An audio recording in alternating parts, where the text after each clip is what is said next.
네, 오랜만에 빅터빌 시간 함께 하도록 하겠습니다.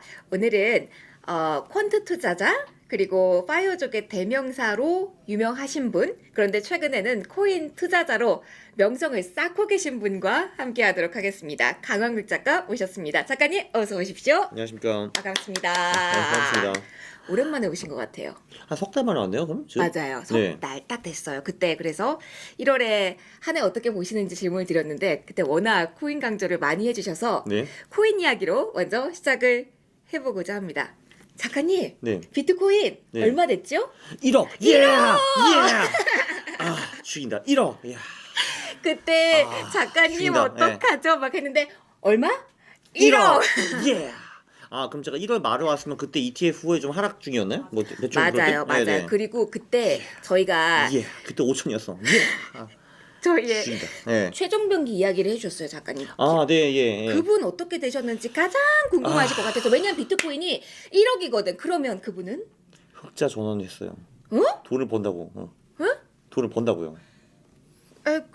그럼 어떻게 생각해야 돼요, 지금? 네, 그래서 지금 예, 이제 예, 예. 제가 마법이 풀렸어요? 다른 사나이를 찾고 있습니다. 뭐 여자도 괜찮고요. 네, 네. 그러니까 지금 원균 선생님 말씀하시는 거잖아요. 이제 맞아요, 그러니까 이제 선생님. 그 원균 선생님은 이제 2020년에는 또 딱 인버스 사가 주식으로 깨지고 21년 고점에 정확히 코인에 들어가신 다음에 그 22년 동안 8, 90% 깨진 그걸 이제 다 전부하신 이제 소위 마이너스의 손이셨는데 그 마이너스의 손도 정말 전버를 해가지고 플러스로 돌아갔거든요. 그리고 얘가 아무래도 이제 투자 경력이 4년이 됐으니까 확실히 좀 진보한 것 같더라고요. 이제 그래서 너 필요 없어. 네. 원균 선생님 이제 필요 없고요. 두 번째 원균을 지금 찾고 있습니다. 혹시 여기 띄워주세요. 관심 있으시면은 댓글 남겨주세요. 그게 난데 난 뭘 해도 다 안 됩니다 하시는 분들 댓글 남겨주시면은 제가 좀 김두공지. 연락드릴게요. 네, 네, 예, 저희 머니투데이 방송으로 연락을 주시면 그렇습니다. 여기 댓글 작가님께 다시면 됩니다. 네.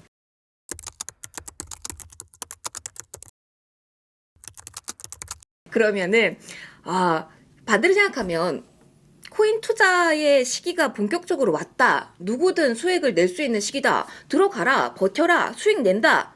이걸로 결론 내도 돼요? 그렇죠? 그렇죠. 네, 뭐 걔도 보는데 뭐 여러분이 못 보겠습니까? 네. 그러면 작가님 저희 그때 37,000 뭐 요 부분에서 이야기를 그때 했었잖아요. 그때 원균 선생님이 37,000 가면 몰빵. 37,000만 그치 몰빵한다 그랬죠. 맞아요, 맞아요. 그러나 그 37,000 영원히 오지 않았다. 네, 그렇죠. 네. 맞아요. 네. 오지 않고 오지 않았습니다. 하지만 정보에 성공하셨다. 그렇죠. 한 4만 불까지 떨어진 걸로 기억하는데요. 그죠? 맞아요. 그 정도? 네. 그러니까 건강한 조정 안에 있었던 거죠. 그러면 그렇죠. 그럼 이게 먼저 질문 드릴게요. 보유자분들이 일단 궁금하실 것 같아요. 지금 그만큼에서 1억 이렇게까지 왔잖아요. 네. 궁금하실 것 같아요. 조정이 있을까? 반감기 직후 뭐 전후에 조정이 있다라는 이야기들도 많이 나오는데 그러면 좀 챙길까? 약간 불안한데 그리고 다시 시세가 얹히는 시점에 다시 고 외칠까? 이 생각하실 것 같아요. 챙기는 거 어떻게 그러니까 생각하세요? 그게 사실 이론적으로는 가능한데 실전에서 그게 어떻게 가능하냐라는 게 제 생각이죠. 그래서 이제 이게 상승장이잖아요. 지금 대세 상승장인데 그 내에 계속 조정장이 오거든요. 뭐 이러면 1월에도 하나 있었고 3월에도 하나 있었고 그런데 기본적으로 이 조정장이라는 게 비트코인이 15에서 20% 정도 수준이라고 보시면은 되거든요. 네. 예, 근데 그게 사실 언제 올지는 아무도 모릅니다. 예, 그래서 그거 타이밍을 잡기도 굉장히 어렵고 실제로 내가 팔고 조정장이 왔다고 해도 그럼 또 언제 들어가라는 게 이제 질문이죠. 그죠. 네. 그럼 15% 떨어지면 그때 들어갈 수가 있는가? 그럼 또 사람이 기본적으로 잘 못 들어가거든요. 왜냐면 더 떨어질까봐 두려우니까. 그럼 못 들어갔는데 그럼 15% 떨어졌다가 다시 본전으로 와요. 그럼 그때 들어갈 수가 있는가? 그것도 어렵거든요. 왜냐면 후회가 되잖아요. 15% 그죠. 전에 들어갈 수 있는데 이 젠장 하는데 그래가지고 그냥 25% 하락 전까지는 그냥 보유하고 가만히 있어라라는 게 제 조언입니다. 그러면 어차피 못해요, 그죠? 예. 이게 이론적으로는 가능한데 손이 네. 안 나간다. 많은 분들 공감하실 것 같아요. 그죠? 예. 그러면 그래서 왜 네. 제시 리버무어라는 이제 사람의 이제 생을 다룬 책 하나 있거든요. 네. 근데 거기도 이제 그런 말이 나와요. 이제 똑같이 어떤 좀 이제 젊은이가 그러니까 이제 좀 굉장히 경험이 많으신 어르신한테 팁을 드리고 그리고 그게 주식이 올랐대요. 그러니까 이제 다시 어르신한테 가가지고 제 말이 맞았죠. 이제 파세요라고 했거든요. 그러니까 이제 어르신이 한숨을 쉬더니 그 말을 했대요. 아니야. 지금은 팔 때가 아니야. 지금은 상승장이거든. 상승장. 야, 상승장에서 포지션을 버리잖아. 다시 못 올라타, 임마. 지금 팔 때가 아니야라고 했는데 이제 그게 이제 1930년대 얘기거든요. 지금 이제 딱 맞는 것 같네요. 이제 100년 지났지만. 네. 그냥 100년. 그 책의 가장 큰 명언이 그거거든요. You know it's a bull market이라는 게 명언인데 지금 딱 그게 맞는 것 같습니다. 네. 그러면 어디까지 보세요? 아, 이거요? 어디까지 보냐고요? 또 여기도 또 이제 고전으로 또 가면은 이제 아이석 뉴턴 선생님이 계시는데 아, 뉴턴 선생님. 네, 뉴턴 선생님이 네. 뭐라고 하셨냐면은 나는 천체의 움직임을 계산할 수 있지만 인간의 광기는 계산할 수 없다라는 명언을 남기셨어요. 근데 왜 그 명언을 남기셨나? 본인도 주시장에서 개털렸거든요. 본인은 이제 사과를 보면서 만물의 법칙은 다 이해를 했지만 근데 주시장을 이해를 못하셨어요. 그래서 왜냐면 사람의 개털렸거든요. 심리가 이해하기 힘드니까. 그렇죠. 근데 저 같은 사람은 심지어 천체 움직임까지도 계산을 못하는 바보거든요. 근데 그래서 제가 어떻게 하겠습니까? 하지만 과거 패턴도 미뤄 봐서는 2억까지 가는 거 노멀이라고 저는 보고요. 2억까지 가는 건 정상적이라고 이제 흐름을 보는데, 근데 이제 이번 같은 경우는 그 이제 인간의 광기가 당연히 들어갈 수가 있고, 이제 플러스 그 현물 ETF 때문에 기관이나 부자 자금들이 엄청나게 흘러 들어올 수가 있다. 그래서 일시적으로 큰 광기와 버블이 생긴 후에 80, 90% 하락하는 그런 시나리오가 가능하다고 저는 생각을 합니다.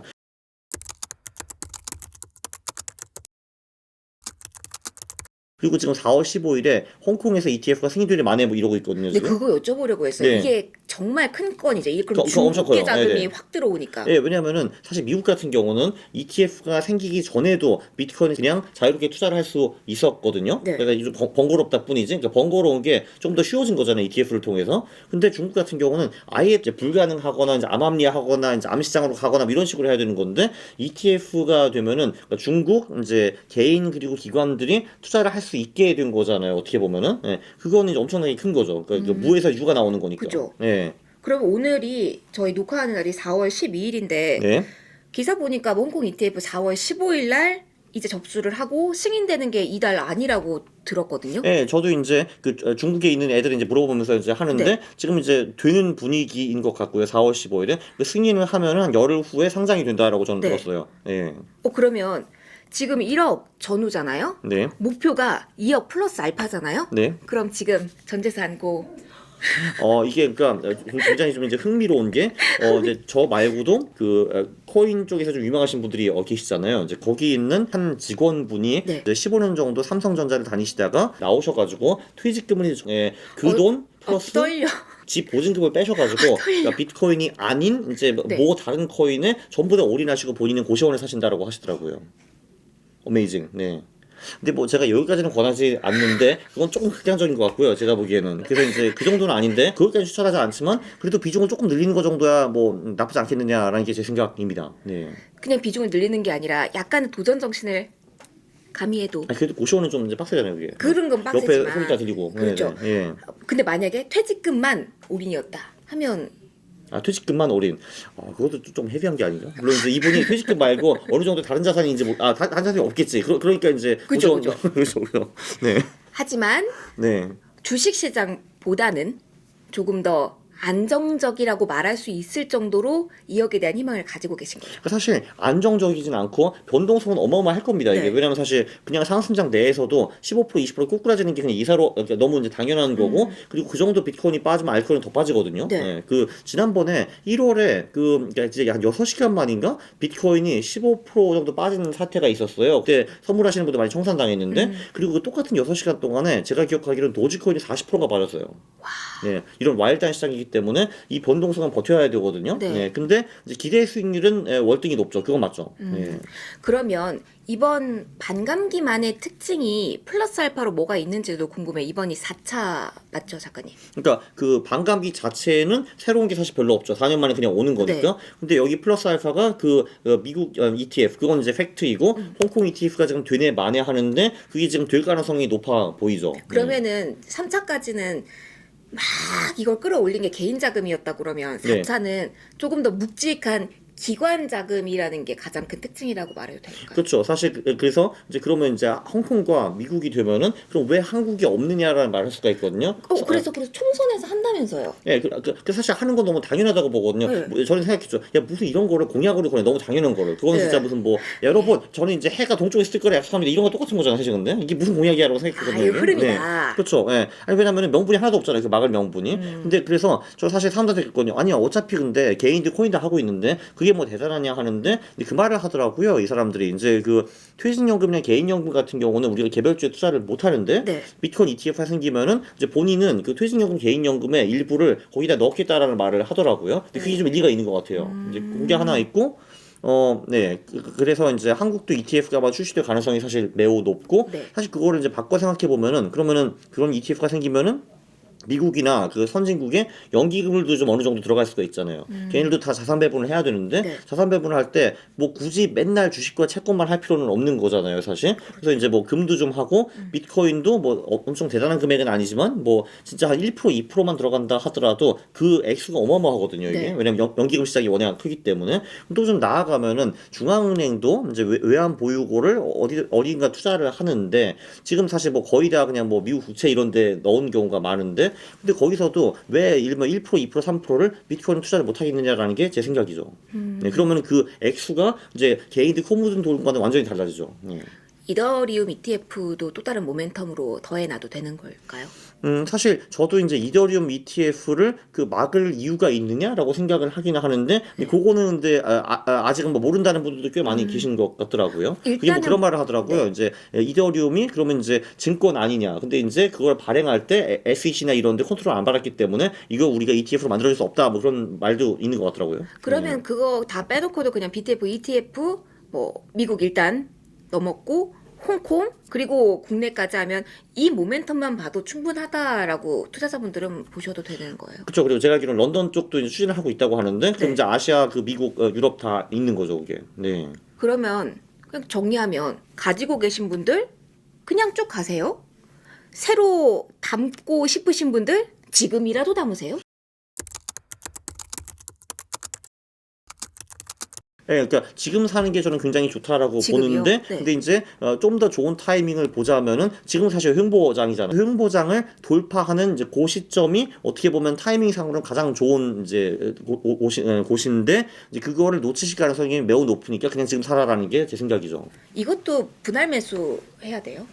분할 매수가 좋기는 좋죠. 그러니까 예를 들면 지금 최고점이 지금 73,500불인데 네. 그거를 돌파하는 그 시점에 이제 1차 매수를 하거나 아니면 이제 이러면 지금 1차 매수를 하고 그 73,500 최고점 돌파할 때 2차 매수를 하는 방법이 있고요. 네. 그러면 이제 보통 거기서 쫙 오르다가 다시 좀 횡보장을 가다가 또 돌파를 할 거거든요. 그때 이제 다시 추가 매수 뭐 이런 식으로 하는 게 좋은 방법이죠. 그 정석적인 방법이죠. 결국은 불타기. 네. 불타기. 그렇죠. 그냥 타고 올라가자. 그래서 차고차고 올라가자. 그렇죠, 그렇죠. 네.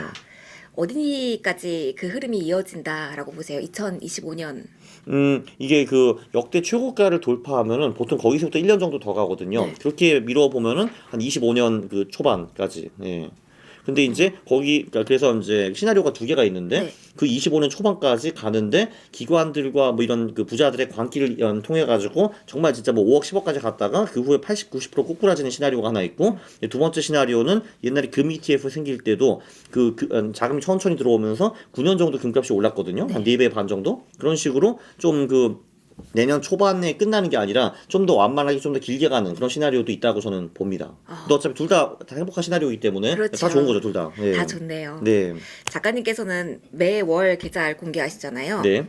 뭐 비트코인도 공개를 지난달 하셨고요. 네, 계속 하고 있어요. 계속 할 겁니다. 계속 네. 할 거예요. 예. 그러면 비중 자체를 불타기 더 하실 건지 또 궁금해요. 그러니까 지금 사실 이제 더 이상 불타기할 돈이 없어요, 그쪽에.